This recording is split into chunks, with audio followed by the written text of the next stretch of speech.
Hello, I am Jonathan Mills, I'm Chance Ramsdale. and welcome to Misunderstanding Millennials, where we hope to help you understand millennial culture a little bit better. Millennials fall between the years of the early 80s to the late 90s, meaning the next generation is now coming to age, and the world's always been changing and always will be. And whether people like it or not, we're going to be here to help those who wish to understand a little bit better. Thank you for joining us tonight. Chance, how you doing? Pretty good. Now, just to let you guys know, numbers are on the screen. We're taking calls at the beginning of the show because, like the millennials we are, we have zero content prepared. Well, we have content. It's just not long content. Okay, I guess. All right. But, so call up. We're going to be talking about pretty much anything tonight. It's kind of if you have questions about millennial stuff, anything that millennials do that you find weird, questions for us in particular about whatever topic, go ahead and call in. You can call us at the numbers on the screen or the email millennials47@gmail.com. You can see it at the bottom of the screen too. But look, don't let him fool you. We have a little bit of content. Don't worry. So here's something that I read today that I found interesting. So Chance, when you go to a restaurant and you eat at a restaurant and you have a server and everything, you tip, right?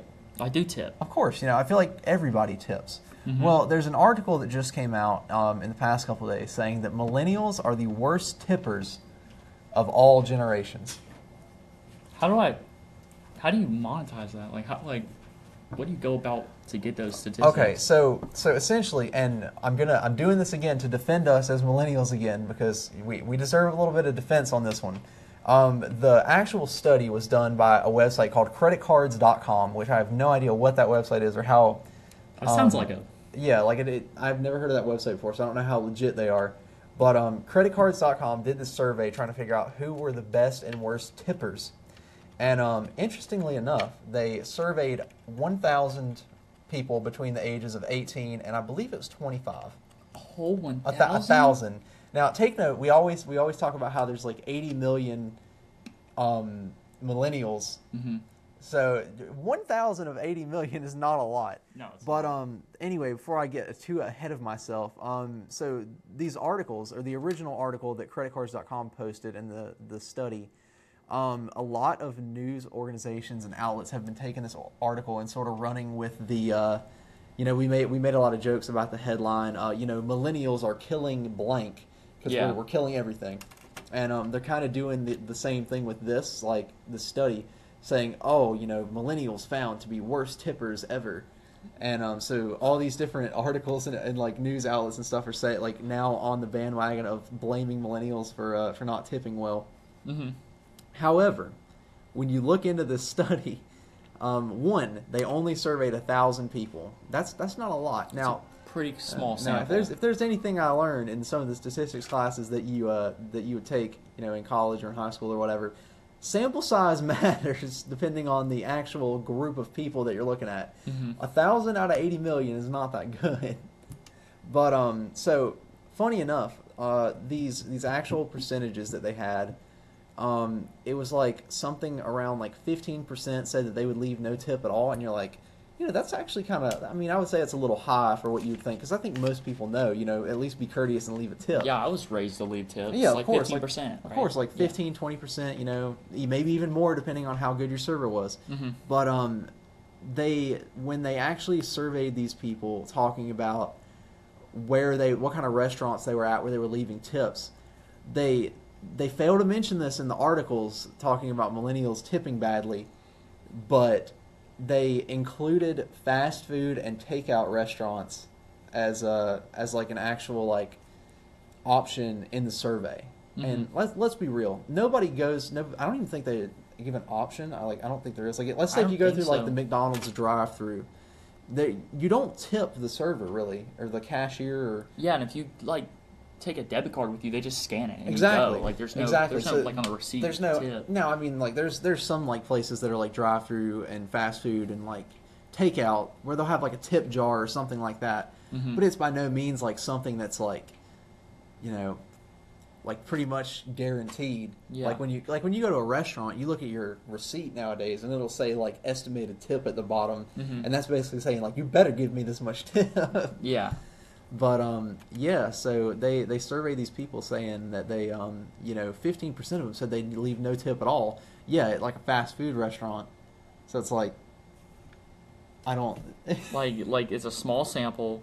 Yeah. It's a small amount of locations. Those two go together, and you get millennials suck at tipping. Yeah, millennials suck at They're tipping cheap everywhere. and lazy. Yeah. And ugly. Yeah. They're horrible people. They're killing everything. They're just going to destroy the planet. That's really just the gist of it. Yeah. Everything. We ruin everything. That's just the gist of life, honestly. But I just found this article to be really funny because I like to think that when I go out to eat, I'm a pretty decent tipper. You know, because sometimes, like, you know, if they're just enthusiastic and they're happy and I can tell they actually enjoy their job, I'm like, you know, you deserve this. But, you know, there are some people who are just bad and you're just like, you don't get a tip. Yeah, that's just basic. Yeah. And that's like common basic eating strats. Yeah. Common courtesy is to leave a tip, at least in America. Leave a tip when you go to eat. So millennials are not killing the waitress industry. I promise. We promise. We have a call. So All we'll right. go ahead and take this call. Hi, caller. You're on there. Well, good evening, guys. How's it going? All right, this is Charles of Danville. Okay. If y'all would just get yourselves together and organize a little bit more, y'all could be running this country. You know that? Yeah. I mean, the thing is we're going to have to eventually. Mm-hmm. We are. Eventually, we're going to all get old and have to run the country anyway. So. Well, you could do it while you're young too. See, you can get that administration out. You can get rid of some of the doctors, the lawyers, and all the ones that shouldn't be in there. Get yourselves in there.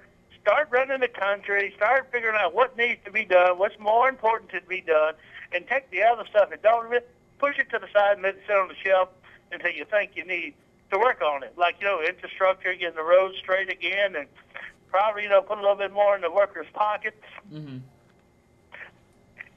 And the thing is, some of these old guys running for president just ain't getting it. All they're doing is a lot of tweaking, talking, and they're really boring. I mean, a 5-year-old probably got some better sense than most of our senators and stuff.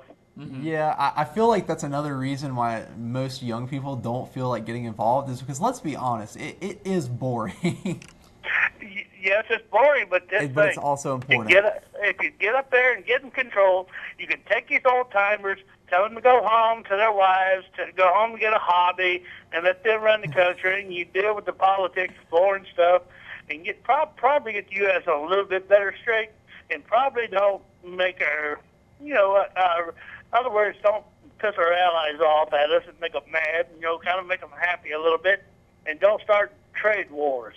Yeah. Trade wars never work out. Yeah, ever. that's always a mess. So they said, I think the one that Trump starts tonight. I mean, in other words, it's going to cause a headache for probably a lot of farmers and a few others. Mm-hmm. Yeah. So I didn't realize it was this early, but yeah, it is. But I guess it is about time for us to get out. Well, it's time, like it is. I mean, y'all need to take the time to get this country straight. Tell the rest of them to take a hike. Just be honest instead of, patting them on the back, just kick them out the door. Yeah. I wish it was that easy. I wish Yeah. it was that easy. If it was, we probably would have done that by now. Well, work on it. Get the rest of these millennials woke up and, remind them this is their country too. And remember, we get the old dogs out. We can probably get something done. They will start getting a paycheck. Mm-hmm. Yeah. But I mean, then they get a good retirement. You deal with the bad, the good, and everything. But and don't be mean to people that come into the country. But separate the bad from the good. And these kids they got in these little detention places is really horrible. Mm-hmm. And this is not the United States way of dealing with people coming in. You keep mom and dad and everybody together. If you're going to hold them, keep them together so the parents can take care of the kids, and we won't have to hire a bunch of, well, I'm not going to be mean to the law enforcement, but, have them watch these kids. Yeah. It's really a tragedy, and seeing all that happen is really, honestly, disgusting. It's really sad. Yeah, I saw a video on Vice talking about how these kids are their own lawyers. And they'll bring them up to the stand and ask them, like, hey, do you know what you're here for? And it's like a 5-year-old child, and it's like, do you know what a lawyer is? And they all shake their head no, and then they said 9 out of 10 of these kids are deported. Yeah, they don't know any better. Like, they're so young, they really don't even know what's happening, honestly. Yeah. they're too busy wanting the color and the crayon box, get a good meal, and call it and get a nap in for time before they, so they can probably start school and stuff. But there's no use pointing blame at the Democrats because this administration went ahead and started throwing these kids in there like they're common criminals, and we're not. That ain't the United States. I hope they hate the administration for doing this, not the U.S. citizen. Yeah, and that's a sad thing too, because a lot of stuff like this that happens, a lot of people will immediately turn it around and just blame America as a whole about the whole situation rather than the administration or the individual. So it's really sad because a lot of people are probably going to grow up dealing with this in the past, and they're going to grow up hating the country because of what happened. Yeah. Well, they probably, most people are smart enough to know that this administration that's in charge, they'll probably figure it out, and they will figure it out that it's this administration that's in there now, and probably look at them and say, they're hateful. They don't care about nobody. They don't want nobody here. But we need the workforce because there's not a lot of people who want to work. Mm-hmm. Yeah. Well, it's a sad situation. It's just a horrible situation. Well, thanks for letting me speak tonight, guys. See you next week. Thank you so much for calling. We'll talk to you next week. Yeah, that whole situation is pretty terrible, honestly. It's undescribable almost. It's really sad, and a lot of people will immediately think that people like us are just going to scream, yeah, just open the borders, just let anybody come through. But of course, we want people to come here legally, of course. Yeah. But just separating the parents and the kids, and then the kids are kind of off on their own. And I even read a story about someone who got deported. It was a grandmother that got deported. She was the only one that got deported, so she was sent back, and her whole family was left here. I'm just it's such a mess of a situation. There's so many just outliers and everything going on, and there's people. I can't remember who it was from the administration that was trying to use a Bible verse to try and justify it. And I'm just come on, man. That's horrible. On the Statue of Liberty, there's a saying. I'm not exactly sure what it is, but it's give us your hungry, give us your poor, give us your unhealthy, something like that. It's something like that. Don't quote me on it, but then I see that's what America was founded on. Yeah. But then you see us ruining people's lives, taking their children away from mothers, doing that stuff, and just it's terrible. Yeah, and a lot of those people are going back to a place that they never even really knew too. Yeah. That's kind of scary. Yeah. That's definitely something that I know I wouldn't want to go through. Oh yeah. But yeah. So yeah, I think that whole situation is pretty messed up. And like the caller said, a lot of people are saying, oh well, you can't blame this administration for it because it was really enacted 2 or 3 administrations, presidents ago, I think. I guess. But I mean, the point is really that you could put it into it right now, but you didn't. Yeah. So it's you kind of could just solve the problem right now, but you still haven't. So it's yeah, it sucks that it was put in place, but you could also fix it, but you haven't. Yeah. So I mean, with that note, it's kind of I don't really know where they intend to go from there because there's been so many discussions and saying that they don't really know where to go and haven't come to any sort of compromise. Yeah. But either way, it's really just a sad situation. But I think we're gonna have to go ahead and take a break here in a second. So we're gonna take a break real quick, and we'll be back after these messages.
our lines are open. We're taking calls. If you want to send us an email, if you don't feel like calling in, you want to be a little shy, you want to send us an email, that's fine too. Mm-hmm. What are we talking about again? We're talking about tipping. Tipping. That's right. We're talking about tipping. Tipping is a... You know, I also found that article, and if you're just now tuning in, we're talking about how there are some really, really bad statistical analysis of millennials tipping coming out, saying that millennials are the worst tippers ever, even though they included fast food restaurants and takeout restaurants, which is kind of stupid, in my opinion. Another interesting topic that I've heard discussed lately is that country clubs are now blaming millennials for their decline. And you ever been to a country club, Chase? I have. Chance. I'm sorry. Oh. Wow. Okay. See, this is what happens when both of you are in the same room. Okay. Well, I'm Chance. Chance. And I'm sorry. I used to golf. So yeah, I used to you go to used to them a golf. lot. I did not know that. Okay. Yeah. Well, so what do you think about the thought of country clubs dying out? Well, when I did go to country clubs, I was the youngest person in there. Right. So there weren't really many people of my age there.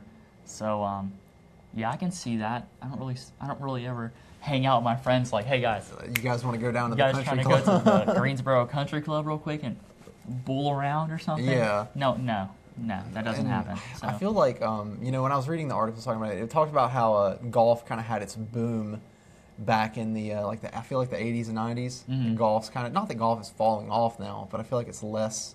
Like when you look at like a rank sports in like their popularity, I feel like golf's probably not up there. Do you ever you're scrolling through TV and you're like, oh, like, man, PGA Tour. I gotta catch this golf game. I gotta hit this golf game hard real quick. So you sit down with your buddies? Yeah, I can't say I've ever had that moment happen. No, never. I'd rather watch esports. Yeah, esports.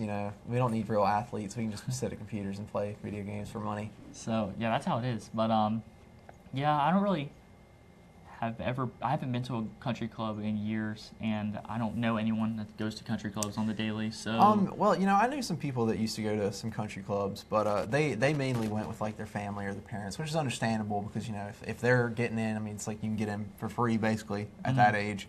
But I feel like this like paid exclusivity of like going to a country club like that is kind of like dying out. Like I don't see much of a point that people would really want to go do that these days when there are like other options that don't require you to fork out a ton of money just to be like part of this exclusive club that you go to once a month. You know what I mean? Yeah. Speaking of money, that's tight for millennials. That is tight for millennials, and we had a lot of discussion like either last week or the week before. Charles called in and was like, "Oh, Gen X is the hardest working generation." Oh yeah, I would hope so, considering they're all like middle-aged adults by this point. Yeah. I think it would only make sense. And this is another thing that actually going back to the tipping thing that was talked about in that article, that statistically and logically, millennials are on the bottom, of like the lowest income, and I mean that makes sense because most of them are just now either getting out of high school or college and sort of getting their first like jobs and starting their careers and everything. So yeah, they're not making money because they haven't been at their jobs for like 20-something years, for like some people have, and they they haven't rose up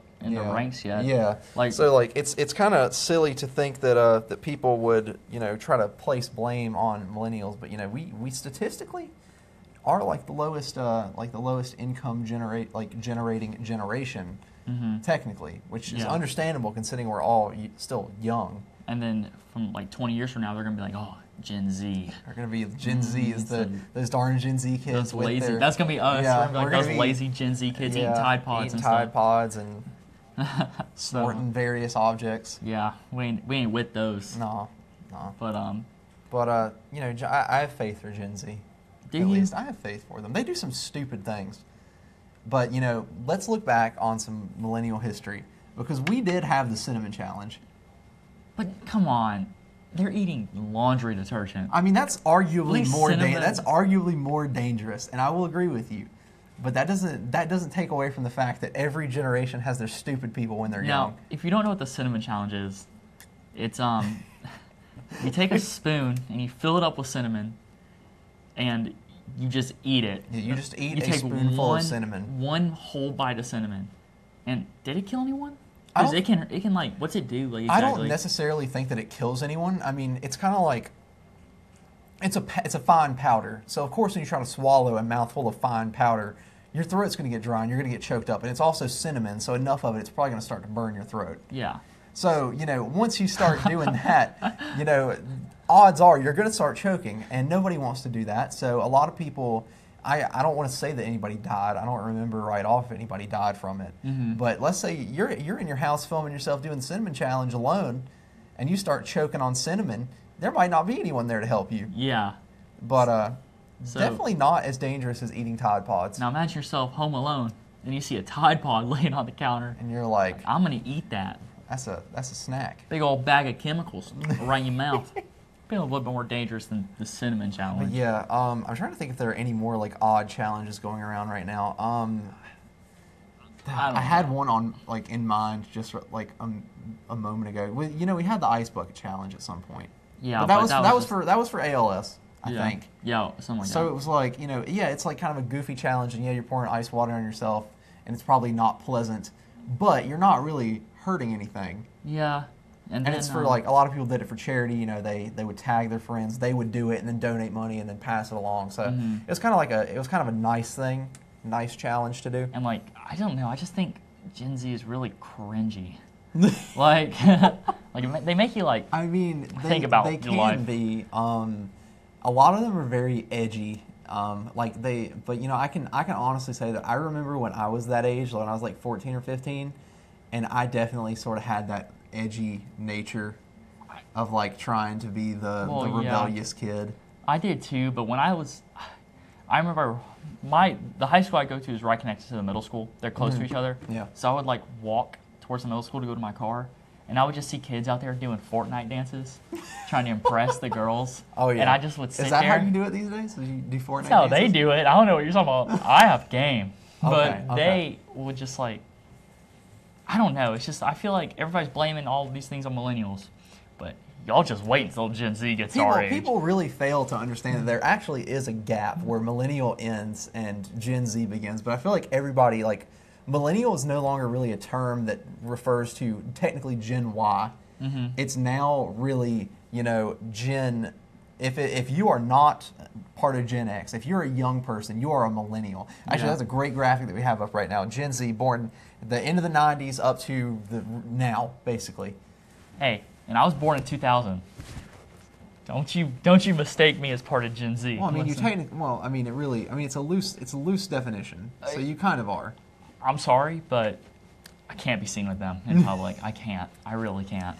Because it's funny that you talk about how they're sort of cringy because I was in sort of an early college situation, so I was in an environment with college students of all ages when I was how old would you be when you first get into ninth grade, 14, 15, something like that? Yeah, you're 14. Yeah, so I was 15 years old with a bunch of college age people. And I always heard the rumors of complaints and people saying, God, we hate those early college kids. They're so annoying. They're so horrible. They're always loud. And I'm like, I really don't think we're that bad. And I got into senior year, and just because we go an extra year, so we technically have a 13th grade. And I'm in my last year, and I feel like an old man by this point. And I look at those freshmen, I'm just like, God, man, I hate them so much. They're so horrible. Yeah. And you're like, I really hope I wasn't like that. But you probably were. Yeah, we probably all were. Now that I think about it, man, but it's okay, That's the thing is everybody might be young at some point, and you have to understand that everybody's going to go through those stupid young phases probably, where they kind of want to go off and do their own thing. But that doesn't make them bad people. I guess. I mean, unless they start eating Tide Pods and you got to take them to the hospital or something. You start eating Tide Pods and start racking that hospital bill up. I mean, to be fair, I remember witnessing a guy in middle school when I was in middle school chugging an entire bottle of hot sauce. And had to go to the hospital and get his stomach pumped. Yeah, I have a funny story like that too. Yeah. I saw one kid take a Sharpie. He didn't do the spelling test, or he didn't want to do the spelling test or whatever. Took a Sharpie, huffed on it for 15 minutes and stood up and passed out and had to go home. I mean, that's one way to do it. So that's one way to get out of a test. But, I guess. I remember we were playing pranks on each other in middle school. We were chugging hot sauce bottles. One guy snorted a pack of crackers at one point. That is fantastic. Yeah, so I mean, hey, we can't blame. I mean, we can't blame it all on the young generation. Yeah, but we can blame some of it because let's be honest, they're growing up. They're not gonna be perfect all the time. Yeah, we're gonna be snorting crackers. We're gonna be next show. Lines of crackers. I'm talking like during the break. Oh, I've got them ready. They're in the never mind. They're He's in the ready. kitchen. Let's go. I'm gonna snort crackers. All right, so we're gonna go get the crackers ready. We're gonna go ahead and take a break, and we'll be right back after a few more messages. That was a great segment.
welcome back to Misunderstanding Millennials. All right, so our producer really has a picture that he wants to show and a challenge that we've apparently failed to mention that's really important, and I really just didn't want to talk about this. At one point, there was a condom snorting challenge.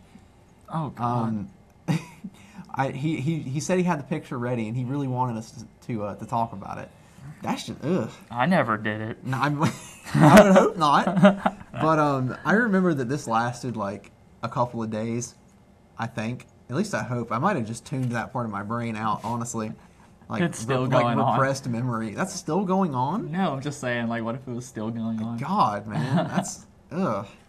That's horrible. But yeah, that's a challenge that we failed to mention for obvious reasons. But we couldn't skate by it. He had the picture ready. He wanted it. I forgot about it, to be honest. I tried to forget about it. But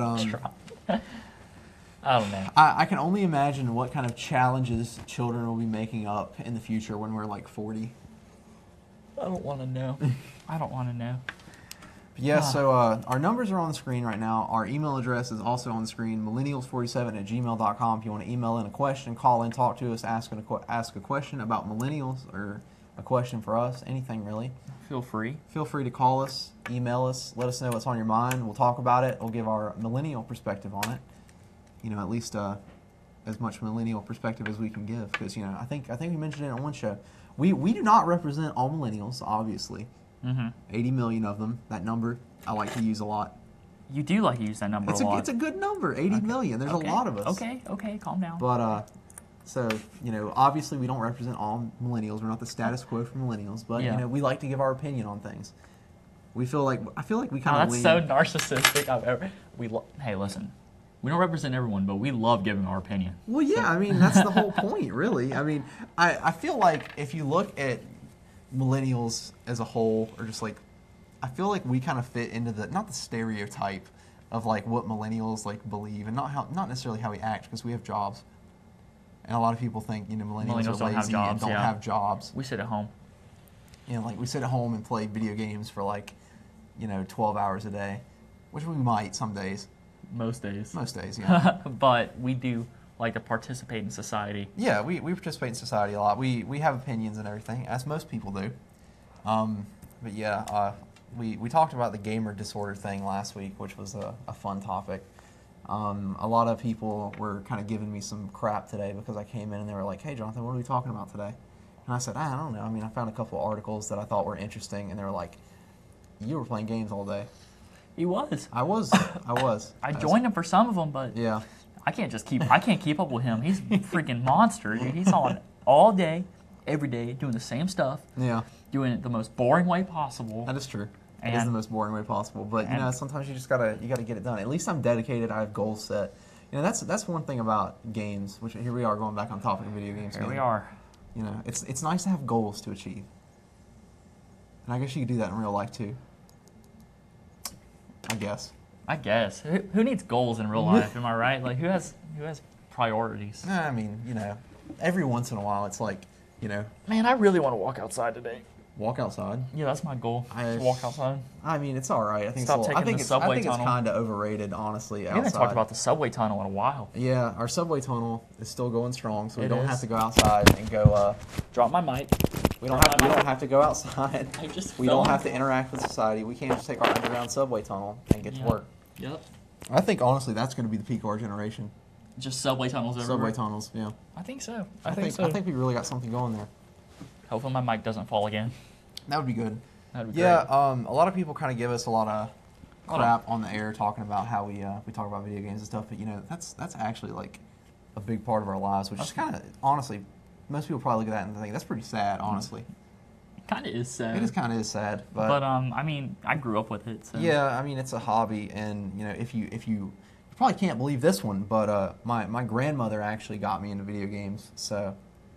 Oh really? Now you want to tell this story? Blame her. Go ahead and tell that story. Like how I got into video games. Yeah, with your grandma. Well, my grandma had the original Nintendo, like the Nintendo Entertainment System, the gray box. And she had a ton of games for it. And she had a PS1, like PlayStation 1. And she would play it all the time. And I just kind of like eventually was just interested in it and started playing it. And she would let me play it, but I was never allowed to play on like her saves. So I always had to start over. But I would always watch her play. And just like ever since then, I kind of have played I remember one of my mom's friends would play video games, and I was really young and I had a bedtime, and it was like at 7 o'clock. But I remember he would always play Need for Speed really late at night. Racing game. Yeah. So I would always just like crawl up behind the couch and like peek and watch it until he caught me. Yeah. But yeah, I really that's how I got into it. Yeah, It's always been a part of my life. And again, it's like people give us crap for saying, oh yeah, we might play 8 hours of video games a day, but it's like, oh, you can find a better hobby to do than that. What about people who read all day? And I mean, granted, reading might be a little bit more educational than games, but you ever play leapfrog games? Let's look. I did, yeah. Yeah. Let's look back at like the gaming disorder thing. You got people who oh well, if you play games 20 hours a week, you must have gaming disorder. You have some sort of addiction. I can guarantee you that you can think of at least something that you do for 20 hours a week. Breathe. Yeah, breathing addiction. Breathing addiction. A good addiction to have, I guess. But I don't know. I think that's something that we get a lot of crap for that we don't necessarily deserve it. Now, if you want to call up and give us crap, yeah, I'm fine with people calling up and giving crap. Because we did have that show where Charles hosted the Buzz. I mean, a lot of people critique us and criticize us, and I fully welcomed people calling in and saying, hey, if you want to call these critiques, call and give them to us directly. Don't call the Buzz and tell Charles. Like, granted, I was there listening. While it was over the air, I was watching the show and got to hear it all. But don't call Charles and tell him, because, I mean, why call Charles and tell him? Like, come tell us. That's one of the best things you can do. Like, here we are. We're here every Thursday, 7 p.m., and you can call us and tell us what your thoughts and opinions on the show are, what you want to talk about, what you want to hear about. Now, we got a comment on YouTube. Did we get a comment? We got a comment on YouTube, and it said, who's that cutie on the left? Yeah. Now, I don't know what left you're talking about, but we're both curious. All right, so we need to get this straight, because let's say, all right, so you're sitting at your TV right now, or you're sitting there watching us on YouTube, hopefully, and I'm currently on your left. Yeah. But from where we're sitting, he is currently on the left. So we're having this debate about who is actually on the left. Yeah. But I think we should just chalk it up to both of us, honestly. We're both technically on the left. Yikes. All right, Jonathan. Okay. But all right. Be that way then. But call up, email up, tell us what you want us to talk about. Have no more content. Wow, that was great. Nice. So we'd like to hear your opinion on what we've talked about, the tipping. I want to know what people think about the tipping thing, because you know what? I'm gonna go out on a limb here. So I've been to a couple of restaurants that have more. How do I say this? An elderly audience. Okay. So you walk in there, you see a lot of elderly people in there eating, and I've walked by the tables before, and I've seen the tips sitting on the table, and it'd be like 2 quarters and a nickel. Dude, you could have bought a lot back in the day with 2 quarters and a nickel. We're talking the kind of people who put those 2 quarters and a nickel in there, and they're like, don't spend it all in one place. Yeah, don't go. I want you to buy at least 2 pieces of bubble gum with that at different locations. I'm just saying that I've seen a lot of people tip like that, and I've never seen anyone my age tip like that.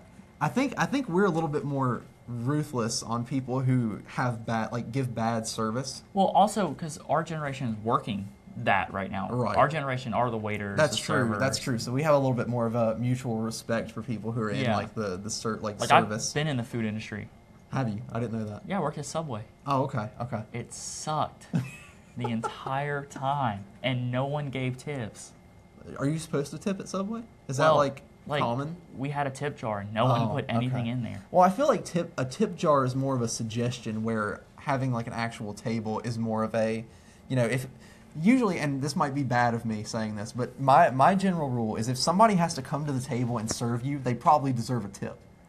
But if you're kind of just like walking down, like if you're at McDonald's and you go up to the cash register and you like order your McDouble, and they hand you the bag and you walk and sit down at whatever table you want to and just eat your food and leave, they don't really do anything. I don't know, man. How do you feel about that? As working in the food industry, that just tweaks my nerve, because you're eating that McDouble. A little bit of McDribble falls out, falls on the ground. You know someone's got to come up there with a mop and mop that up that's a good and point. clean that up. That is a good point. I didn't think about that. So if you leave like $1. Somebody's got to clean the tables. Somebody's got to mop the floor. Somebody's got to clean the bathroom. Yeah. Wow, you've opened my eyes, actually. And you're McDribbling all over the place. And people are just tired of that. I was tired of it. I was going to say, I have a friend who worked at Subway, and I didn't hear him complain that much about anything like that. But, you make a good point. You actually make a very good point. There we go. Wow, yep. I have something to reflect on now. Next time I go to Subway, I'm going to be throwing the ones. Yeah, just throw the ones out. right over over the counter, right into the deli meat. Oh my God, you'll make it too. I promise. It's not like anything else has been in that deli meat. Wow. All right. But, wow, I feel like I have something to reflect on, and I think we need to go ahead and take a break. Yeah. We need to take a break and think about this for a moment. So we're going to go ahead and do that, and we'll be back after these messages.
Misunderstanding Millennials. What's up? So we've got a nice juicy promo. Juicy. Thick and juicy. This last, just the way I like my hamburgers. Is it as juicy as the McDribble? Not as juicy as the McDribble, but it's pretty juicy. It's up there. All right. So for all of those who aren't aware, we have Chase back as our producer for this show. Yes. And, brought him back from France. Reeled him back in. After being deported to France, Chase is now back. Yep. Got through ice. We've been talking to Chase about how he wants to have a. I'm going to go with the professional terminology here. He wants to have a panel discussing the legalization of cannabis. He had the picture ready. He was so ready for it. We're talking about weed, pot. And I think it's going to be an interesting time. And I think the most interesting thing about it is we're actually going to have a panel that is not an echo chamber. We're going to have Caleb Robertson here from What Does the Bible Say? Yep. And he's going to be on this panel. I'm going to be hosting it. We're both hosting it. Okay, well, I thought you were going to be one of the people discussing it. Oh, right. Oh, I'm on the panel. See, Chance is trying to take over. Listen, we have a plan. We planned it, but it's not set in stone yet. Again, I guess yes. I'm on the panel now. Yeah. So just to be clear, we don't have a date set for this, but it could be as early as next week. But we don't have the date set. But it will happen, and we will be promoting it like literally everywhere. Yes, we will. But it's basically just going to be a discussion on the legalization of cannabis, and then spooky potweed. Spooky potweed. Yeah. Devil's lettuce. Yeah. Jazz cabbage. Mexican dirtweed. Jazz cabbage. Jazz cabbage. I like that one. I think that'll be definitely interesting because a lot of people have said Kush. before. A lot of people have said before that we kind of only have a lot of people call in that sort of agree with us, and we don't necessarily encourage people calling in that call in if you agree with us. We're not up here trying to stroke our ego. We've said that before. We want people to call in that are disagreeing with us because that's fun. That makes things interesting because then we can actually have like a real debate and discussion with people who might not necessarily believe with what we believe in. And we're actually going to have this set up to where it's not just all of us up here saying, "Yay, weed!" We're gonna have a discussion. There's gonna be multiple points of views. We're gonna have callers calling in. It's gonna be crazy, dude. Might have 3 cameras. You ain't even seen nothing like this before. It's gonna be camera work like you've never seen before. Yes. And I think it'll be fun. I think it'll be an interesting time. So there's that to hype it up. Oh yeah. I know Chase is very excited about it. He sent me a very big draft in an email the day after he told me about it, and he was like, "What do you think about this?" And I'm like, Chase, let me see what time he sent this to me. Oh, 9:54 p.m. I thought it was like 2 a.m. Oh, okay. I was probably playing Fortnite. You probably were. When are you not playing Fortnite? That's true. But that's definitely something you don't want to miss. So I'm going to do my nice promo right now. If you're not following us on Facebook, make sure you follow us at Misunderstanding Millennials. You can find us through our promos on the Star News TV page. Be sure to go give us a like there. We'll also share that out on the Star News TV page. And if you're watching us on YouTube, be sure to like and subscribe because then you will see when we go live. Yep. And turn our notifications on. If you know how to do that, it's like a little bell. Slap the like button. Slap that Slap like button. the like button. Slap that subscribe button. We want you here not here. We want you behind your computer watching our show. Please don't come here, but please watch us. You know what I'm saying? No live audience on this show. No live audience. Maybe in the future. So I don't want to spoil too much about the show, but Chance, how do you feel about this? How do I feel about the show? Or just like the show, the idea in general? I'm very excited for it. As a millennial, as a degenerate, as a hood rat, street rat, whatever you want to call me. Okay. As a special snowflake. Okay. I'm excited. Everything in the book, huh? Everything under the sun, dude. Come on. I'm excited. Let's get it. I think it'll be interesting. It's gonna be held in kind of your standard debate format as far as we know. Time limits on people speaking. Time limits. We're gonna have questions. Everybody's gonna have the questions. There'll be time limits. Like I don't know how long to respond, and then of course the other person will be able to respond, and we'll be taking calls. And people will be able to call in with their questions. You're gonna have time limits on your calls. It's gonna be like Ken show. We're gonna be strict. Are we going to be strict? We got to do it right. We're doing it right. Strict. Firm hand.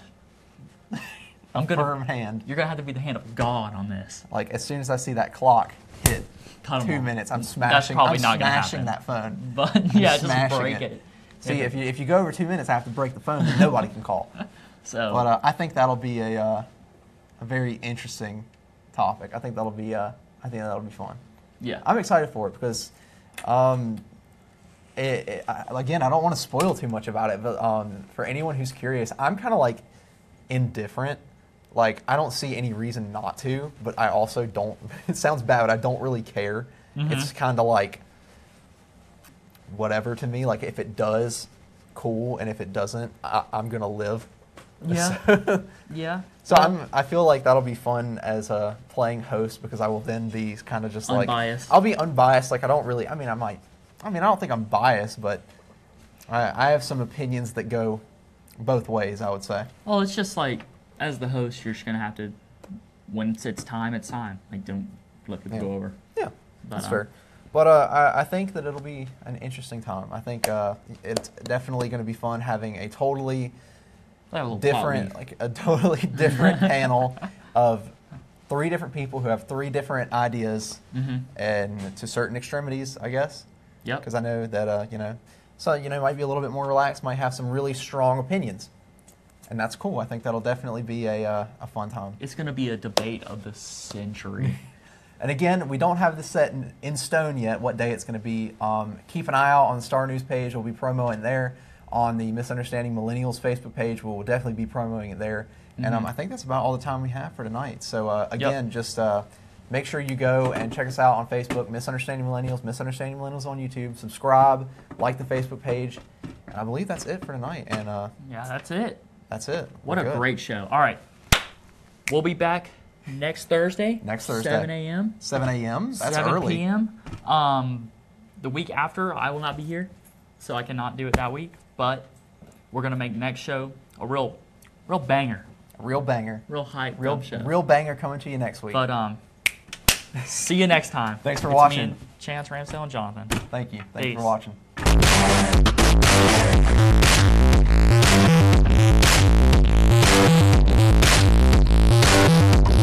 Hi, I'm Larry Henderson with Hippo Insurance Store on 14.